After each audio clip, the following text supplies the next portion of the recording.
Hello, Esther. Hello, Abraham. We look so much the same. Yeah. Sorry, my heart's pounding. So I had a few things. Relationships with negative people, is that because you're attracting, or could it be something that was before you started to do the law of attraction? Like you're kind of trapped with somebody that's always negative? What your question was just now is, did I attract it deliberately, or did I just attract it not knowing how the law of attraction works? Yeah.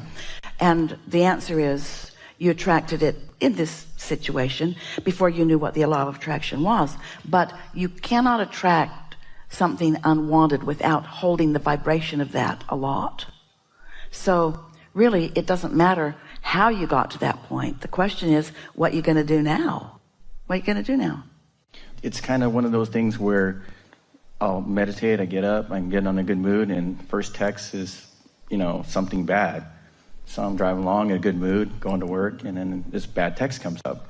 Whether you're talking about your point of attraction in relationship to the whole world, in relationship to a work environment, in relationship to a personal relationship, whether it's the whole world that you're attracting from or one person, it's still attraction, attraction, attraction. And what we mean by that is that whether it's the whole world or one person, there are things that when you focus upon them, you feel good about. And there are things that when you focus upon them, you feel bad about.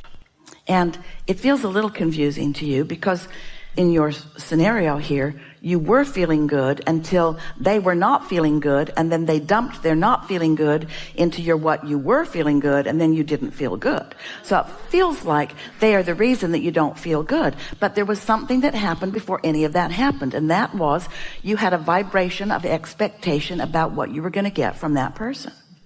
And you know what's really an important thing to realize is that your vibration is where you last left it on every subject. So since that's something that often happens, it comes to be a practiced vibration. That's what a belief is. It's a vibration or a thought that you continue to think. Expectation and belief are just practiced thoughts. So the remedy is you've got to think other thoughts, even though those are the most obvious logical thoughts. And that feels annoying. It makes you want to yell, why do I have to do the calibrating? That's the one causing the trouble. Why do I have to do all of the calibrating? And we say, because you are the attractor to you. Sometimes you have to step back away from it. It's nice when you can get away. But while you are away, if you can do something, get out ahead of your next encounter by activating in yourself deliberately things about that relationship. In other words, we can feel that you're not ready to walk away from that relationship. Sometimes you are. Sometimes you trip over something so many times and you calibrate so often. We've said to Esther on a few occasions that when you do your calibrating so that you really clean up your vibration, and there's someone in your world who keeps giving you the residual stuff and you keep trying to clean it up, eventually you will clean it up enough that one of two things will happen. Either they will join you in your non-resistance, or the law of attraction will bounce them off.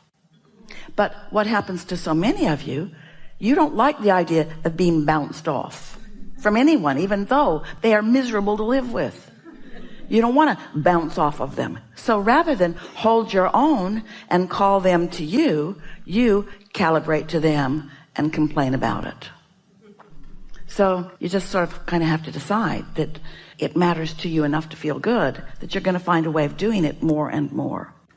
You've learned, of course, when that text comes or when that call comes, when that grouchy one is there, it's not good to engage. But if you don't engage, if you are aloof, then you get into even more trouble, because someone who doesn't feel good is desperately looking for relief, and you're the target. So what you got to do is just be ready. You've got to be ready. You've got to be so in love with life and you and them and whatever that them coming at you just doesn't get you off your game anymore. It's not like that. You hold steady even in the midst of it. And then there will be improvement. Haven't you seen that sometimes too? So If you heard from us just now that it's all you're doing, then you heard what we meant to say. And that's hard to hear because it's attraction, attraction, attraction. Esther says, it's attraction, it's attraction, it's attraction, it's attraction. Damn it. It's attraction, it's attraction. There's no assertion. No one can assert anything into your experience any more than you could set your radio dial on one station and get something that's being broadcast from another. This attraction is accurate and exact. So if it keeps coming, it's because your observation of it is keeping it active within you. You got to find a way to observe around that. This is the general process for that. Go general. Step back.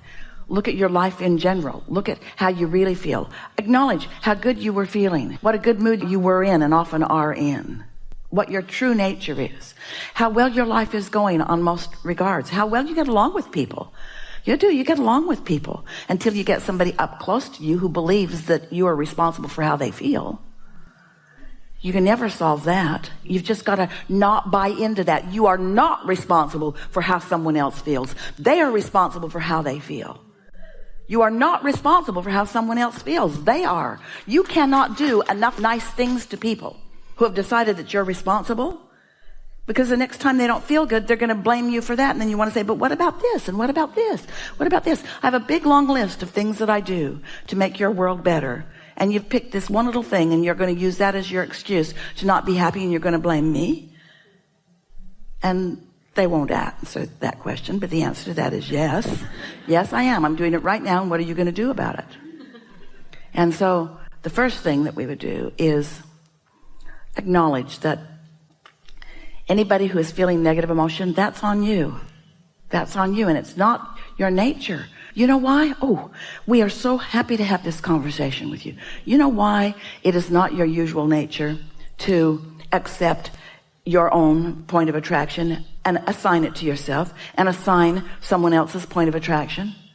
Here's the primary thing that humans do that makes that not come naturally to you at first. This is going to be an interesting way of approaching this, because you are harmonizers. You're natural harmonizers. Well, now that sounds like you're natural calibrators. It means the same thing. You are natural harmonizers. You're seeking harmony. You're seeking balance all the time. It's why you're able to walk under more difficult conditions. It's why the first little thing doesn't just cause you to fall right down. You are stabilizers. You do have a sort of gyroscope, not only in your physiology, but in your psychology. You are natural balancers. But what that means to some of you is that because you want so much for the people around you or the person around you to get you, to understand you, that you try hard to get them to do that. So if they show a little sign of unhappiness, you try to harmonize or compensate for that. Well, that's not a good idea, because what it does, it teaches them that you will do all of the adjustment, and it leaves them incapable of managing their own experience in the world. If you do that with your children, people call it coddling them or spoiling them or giving them everything they want. If you do that with your children, they're not prepared for a world that will not do that for them.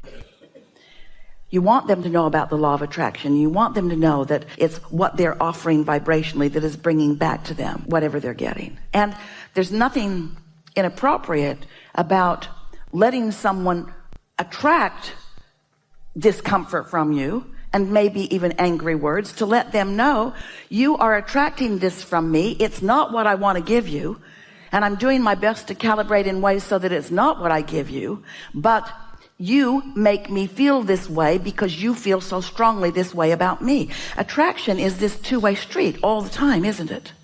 Did you hear us earlier when we were talking about your inner being and how there's no resistance, and so that is a powerful attraction? When you join forces with your inner being, because you've practiced loving and you've practiced looking for positive aspects, and you've tuned yourself to the best of the best of the best of this person, because that's where your inner being is tuned, then what happens is You can stand in that tuning and not be drawn, not let the other draw from you something that doesn't feel good to you when it's drawn from you. Did that make sense to you? Well, let us put it to you this way. Whatever the dominant vibration in the room is, will dominate. That's what mob rule is. Whatever is dominant will dominate. And so if you walk into an environment, maybe it's just a mob of one person who's all wrapped up in everything that's gone wrong and wanting to blame someone, and you're there, so it's you. Unless you have done something about your alignment with who you are, when you get there, that dominant vibration is going to make you a cooperative component to it. Did that make sense to you? When you stood before Jesus dripping your illness, Jesus said, don't tell anybody about this healing. Because he knew that when you got home, all shiny and bright and walking well again, that someone would convince you that it wasn't real, because their memory of who you had been was different than his. He did not allow himself to see your illness. He practiced knowing who you really are and had full vision of the vortex version of you. And his full vision of the vortex version of you was so dominant that for that time, you could not be ill in his vibration, because he owned the room.